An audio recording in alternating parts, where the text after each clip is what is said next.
హైడ్రా ఇప్పుడు రాష్ట్రమంతా చర్చనీయాంశం. అందరి నోట హైడ్రా మాట.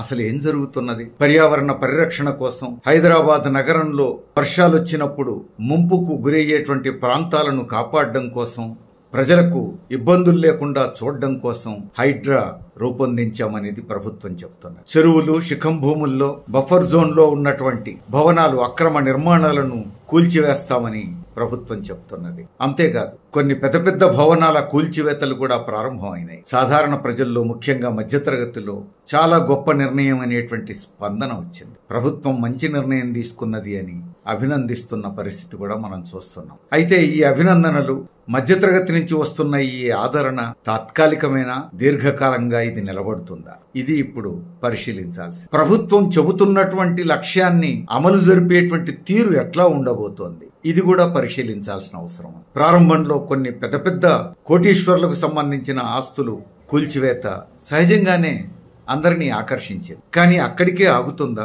పేదల ఇండ్ల మీదికి, మధ్యతరగతి ఆవాసాల మీదికి కూడా హైడ్రా వస్తుందా? ఇది పరిశీలించాల్సిన విషయం. ఇప్పుడు తాజాగా వార్తలు మూసీ నది గురించి వస్తున్నాయి. మూసీ నది మీద 1600 కుటుంబాలు నివసిస్తున్నాయని ప్రభుత్వం తేల్చిందని, 1600 కుటుంబాలలో 1350 కుటుంబాలకు ఇప్పటికే నోటీసులు జారీ చేశారని, వచ్చే శని ఆదివారాల్లో కూల్చివేతల ప్రక్రియ పూర్తవుతుందన్న వార్తలు పేదలను ఆందోళనకు గురి చేస్తాయి. శని ఆదివారాలే ఎందుకు ఎంపిక చేసుకున్నారు అని అంటే, కోర్టుకు సెలవులున్నటువంటి సమయం ఎంపిక చేసుకుని ఉండవచ్చు అనే అంచనాలు వస్తున్నాయి.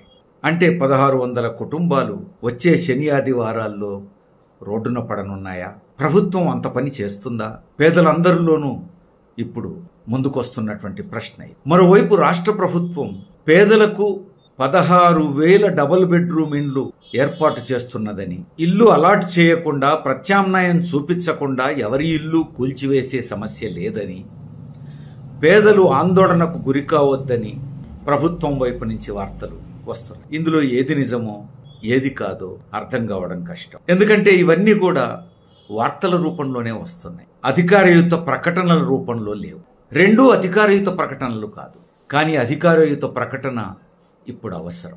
అధికారయుత ప్రకటనే ప్రజలకు ఒక విశ్వాసాన్ని కలిగిస్తుంది. ప్రభుత్వం ఏం చేయబోతుందో స్పష్టతను ఇస్తుంది. ఇదొక్క 1600 కుటుంబాలకు సంబంధించిన సమస్య మాత్రమే కాదు, మూసీ నది మీద జీవిస్తున్నటువంటి పేదలకు మాత్రమే సంబంధించిన విషయం కాదు. హైదరాబాద్ చుట్టుపక్కల నివసిస్తున్న పేద కుటుంబాలందరికీ సంబంధించిన సమస్య, దిగువ మధ్యతరగతి కుటుంబాలకు సంబంధించిన సమస్య. అందుకనే ప్రభుత్వం అడుగులు ఎట్లా వేయబోతున్నది అని అందరూ 1000 కళ్లతో చూస్తున్నారు. మరి ఇప్పుడు జరగాల్సిందేమిటి? ఒకటి స్పష్టంగా ఉండాలి. పేదల ఇండ్లు తొలగించాలని ప్రభుత్వం భావిస్తే ముందు ప్రత్యామ్నాయంగా ఇల్లు చూపించాలి. వారు ఆ ఇంటికి షిఫ్ట్ అయ్యే వరకు ఆగాలి. వారు ఆ ఇంటికి షిఫ్ట్ అయిన తర్వాతనే కూల్చివేతలు చేపట్టాలి. ఇది జరగకుండా, ప్రత్యామ్నాయం చూపకుండా దొందుడుకుగా పేదల ఇండ్లు కూల్చివేసి ఆ కుటుంబాలు బజారున పడే పరిస్థితి తేవదు. అట్లా చేయదనే మనం ఆశిద్దాం. కానీ ప్రభుత్వం వైపు నుంచి అధికారయుత ప్రకటన నిర్దిష్టంగా వస్తేనే పేదలకు ఒక విశ్వాసం కలుగుతుంది. లేకపోతే శని ఆదివారాల దాకా ప్రాణాలు గుప్పిట్లో పెట్టుకొని భయంతో బతకాల్సిన పరిస్థితి వస్తుంది పేదలకు. ఇది ప్రభుత్వం వైపు నుంచి తక్షణం రావాల్సినటువంటి స్పందన. అయితే అదే మూసీ మీద మరి కోటీశ్వర్లు దురాక్రమణలు చేసినటువంటి స్థలాలు చూస్తున్నాం మనం. పెద్ద పెద్ద వ్యాపారాలు నడుస్తున్న తీరు చూస్తున్నాం.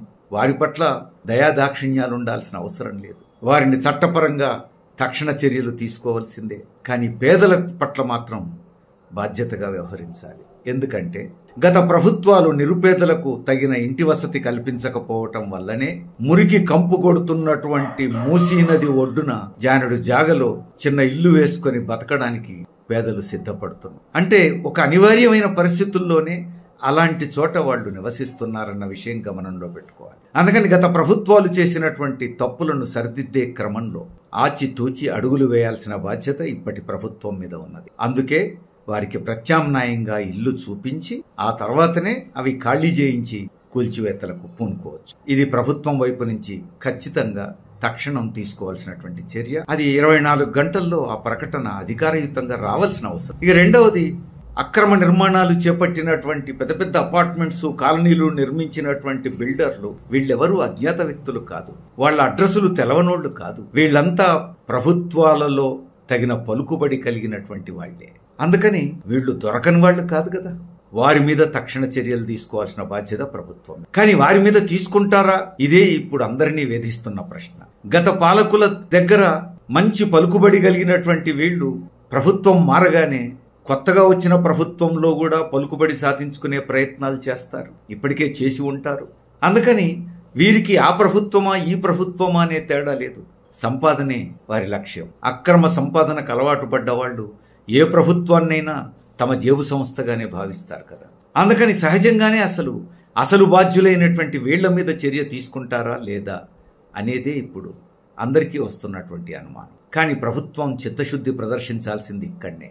100 కోట్లకు అధిపతులుగా ఉండి దురాక్రమణలకు పాల్పడి అక్రమ నిర్మాణాలు చేపట్టి తప్పుడు కాగితాలతో మధ్యతరగతి ప్రజలకు భూములు, ప్లాట్లు, ఫ్లాట్లు అమ్మి బొజ్జలు నింపుకున్న వారి పత్రాలే తేలాల్సినటువంటి అవసరం. ప్రభుత్వం దృష్టి తక్షణం వాళ్ల మీద ఉండాలి. మరి మధ్యతరగతి ప్రజల సమస్య ఏమిటి? మధ్యతరగతి ఉద్యోగులు ఏండ్ల తరబడి తాము చేసుకున్న సేవింగ్స్, బ్యాంకుల్లో దాచుకున్న డబ్బు, రూపాయి పోగేసుకున్న డబ్బు లేదా బ్యాంకు లోన్ ద్వారా తెచ్చుకున్న డబ్బు నెల నెల ఈఎంఐలు కడుతూ ఆ డబ్బుతో కొనుక్కున్నటువంటి స్థలాల్లో ఇల్లు కట్టుకున్నారు. ఆ డబ్బుతో కొనుక్కున్న ఫ్లాట్స్లో, అపార్ట్మెంట్స్లో నివసిస్తున్నారు. వీరు ఆ ప్లాట్ కొనుక్కునేటప్పుడు లేదా అపార్ట్మెంట్ కొనుక్కునేటప్పుడు అన్ని అధికారిక పత్రాలు చెక్ చేసుకున్న తర్వాతనే కొనుగోలు చేశారు. ఇది ఉద్యోగుల తప్పు కాదు. ఆ అధికారిక పత్రాలు ఎక్కడి నుంచి వచ్చినాయి? ఆ అధికారుల అనుమతులు ఎక్కడి నుంచి వచ్చినాయి?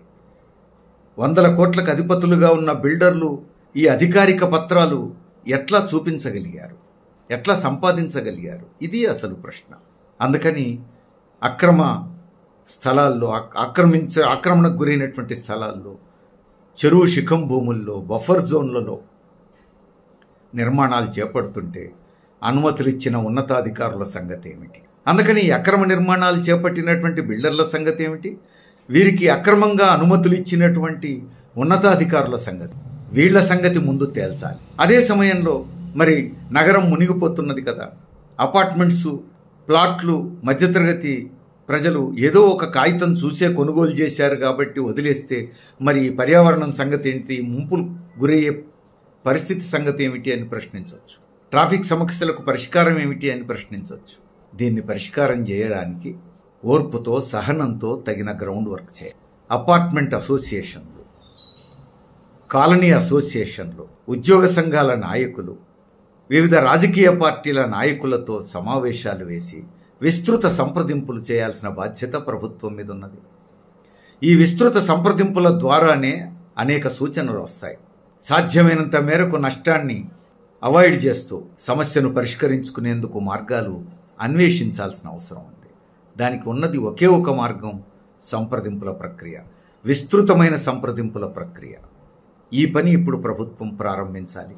వీటికి తోడు పెద్ద పెద్ద విద్యా సంస్థలు నిర్మాణమై వేలాది మంది విద్యార్థులను రిక్రూట్ చేసుకొని కాలేజీలు, ఉన్నత విద్యా సంస్థలు, స్కూళ్ళు నడుపుతున్న వాళ్ళు ఉన్నారు. మరి వాటి సంగతి ఏమిటి? వాటిని కూడా వదలాల్సిన అవసరం లేదు. కానీ వేలాది మంది విద్యార్థులు ఫీజులు కట్టి లక్షల రూపాయలు చెల్లించి విద్యా సంవత్సరం మధ్యలో ఉన్నారు. వారి విద్యా సంవత్సరం ఎఫెక్ట్ కావద్దు, వారి కుటుంబాలు, తల్లిదండ్రులు క్షోభకు గురి కావద్దు. అందుకని ఇలాంటి యాజమాన్యాలకు తక్షణం నోటీసులు జారీ చేసి పిల్లల విద్యా సంవత్సరం దెబ్బతినకుండా తగు జాగ్రత్తలు తీసుకుంటూ వీటిని పరిష్కరించాల్సిన అవసరం ఉంది. ఇవన్నీ రాష్ట్ర ప్రభుత్వం తక్షణం తీసుకోవాల్సినటువంటి చర్యలు. వీటికి ఓర్పు, సహనం, తగిన ప్రణాళిక అవసరం. అంతే తప్ప కోర్టు చెప్పిందన్న సాకుతో, లేకపోతే పర్యావరణం పేరుతో, ఇప్పటికే ఆలస్యమైందనేటువంటి పేరుతో దుందుడుకుగా, తొందరపాటుగా వ్యవహరించడం తగదు. కొత్త సమస్యలు సృష్టించుకోవటం మంచిది కాదు. అందుకని ఒక ఆర్డర్లో, ఒక పద్ధతి ప్రకారం, ప్రాధాన్యత క్రమంలో ఏ తరగతి పట్ల, ఎవరి పట్ల ఎలాంటి వైఖరి తీసుకోవాలన్నదే ఈరోజు ప్రభుత్వం ముందున్నటువంటి తక్షణ కర్తవ్యం. ఈ పని ప్రభుత్వం చేయాల్సిన అవసరం. మధ్యతరగతి ఉద్యోగులందరూ అప్రిషియేట్ చేస్తున్నారు అని చెప్పి ఇప్పుడు ప్రభుత్వాధికారులు చెప్పవచ్చు. కానీ ఒకటే గుర్తుపెట్టుకోవాలి, పెద్ద పెద్ద నిర్మాణాలు, శతకోటీశ్వరుల నిర్మాణాల కూల్చివేతతో మీరు ప్రారంభించడం వల్ల వచ్చినటువంటి అప్రిషియేషన్, ఆదరణ, అభినందన రేపు మధ్యతరగతి అపార్ట్మెంట్స్, కాలనీల కూల్చివేతకు మీరు సిద్ధపడితే కూడా కొనసాగుతుందనుకుంటే పొరపాటు. పేదల ఇండ్లు కూల్చివేస్తే కూడా ఈ అభినందన, ఈ అప్రిషియేషను, ఈ మద్దతు కొనసాగుతుందనుకుంటే పొరపాటు. అందుకని తాత్కాలికంగా తక్షణం వచ్చినటువంటి ఈ మెచ్చుకోలుతో పొంగిపోవద్దు. సమస్యను శాస్త్రీయంగా పరిష్కరించే బాధ్యత ప్రభుత్వం తీసుకోవాల్సినటువంటి అవసరం ఉంది.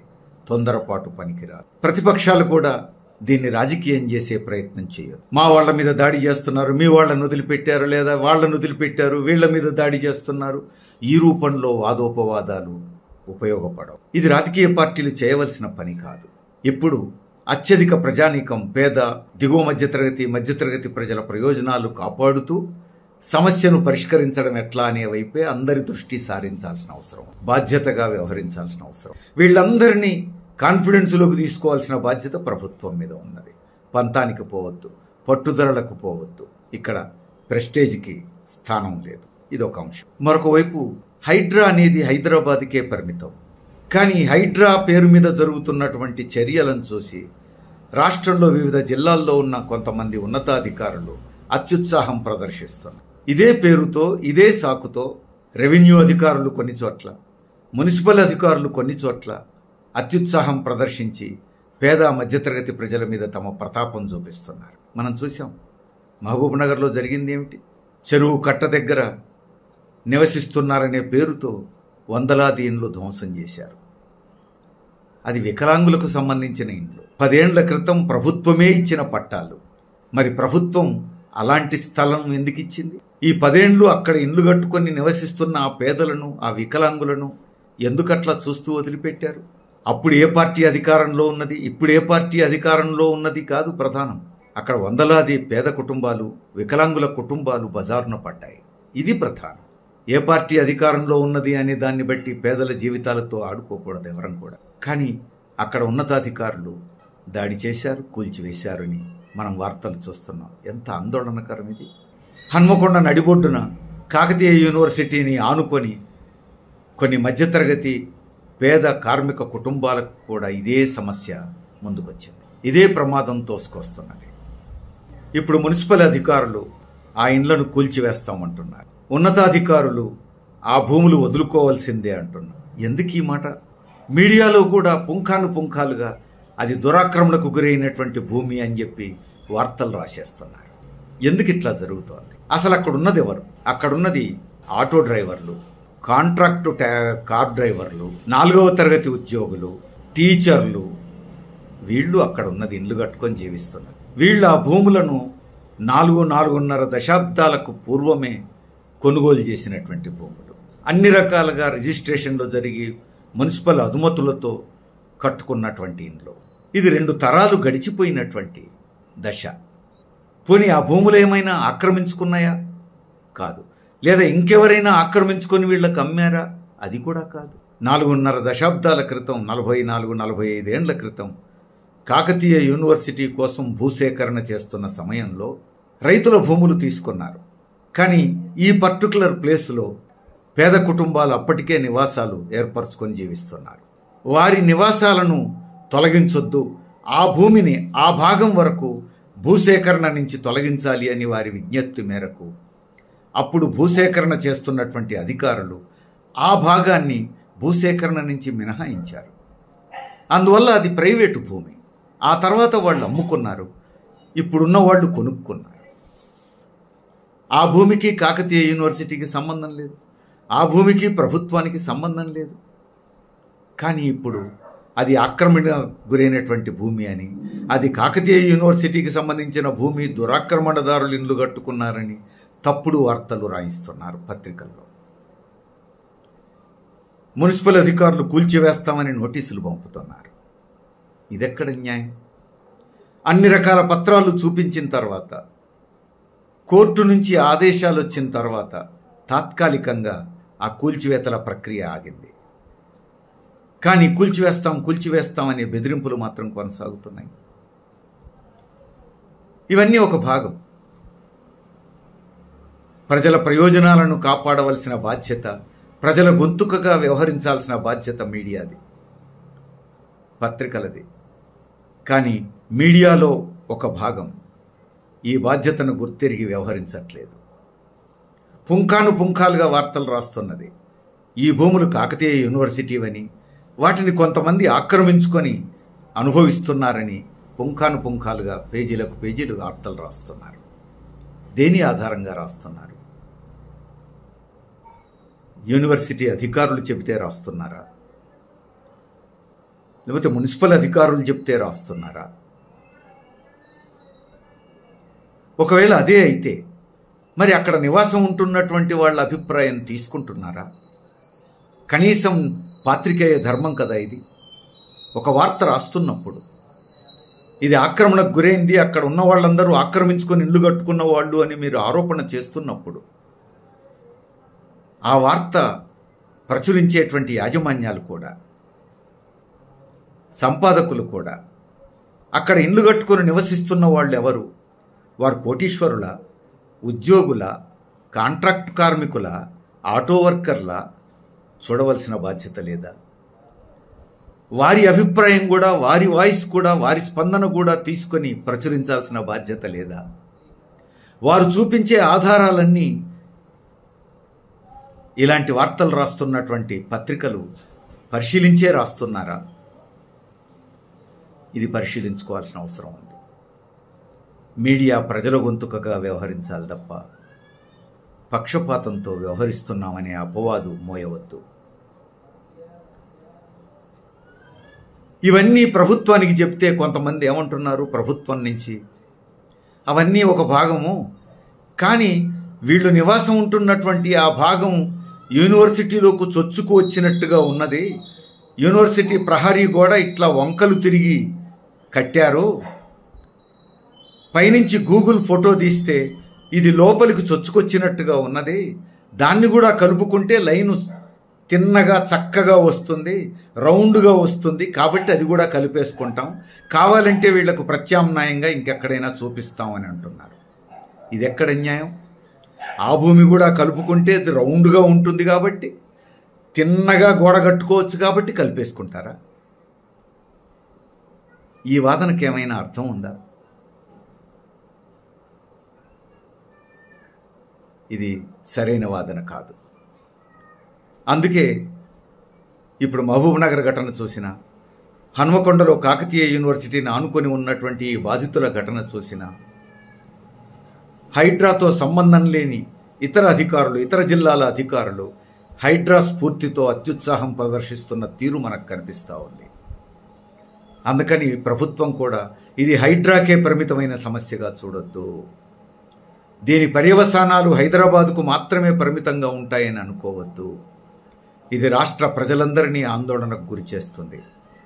అందుకని హైడ్రా తన బాధ్యతను అమలు జరిపే ప్రయత్నంలో, పర్యావరణ పరిరక్షణ కోసం ముంపు నుంచి ప్రజలను కాపాడే ప్రయత్నంలో, చెరువులు, కుంటలు, బఫర్ జోన్లను కాపాడే ప్రయత్నంలో కొత్త తప్పులు దొరలకుండా జాగ్రత్త తీసుకోవాల్సిన అవసరం ఉంది. దానికి బాధ్యతగా వ్యవహరించాలి, ఓర్పుతో సహనంతో వ్యవహరించాలి. మూసీ లాంటి సమస్య మీద వస్తున్న వార్తల నుంచి పేదల భయాన్ని తొలగించాలంటే తక్షణం అధికారయుత ప్రకటన కూడా ప్రభుత్వం నుంచి చేయాల్సిన అవసరం ఉంది. ప్రభుత్వం ఆ వైపు కదులుతుందని ఆశిద్దాం. చూద్దాం ఏం జరుగుతుంది.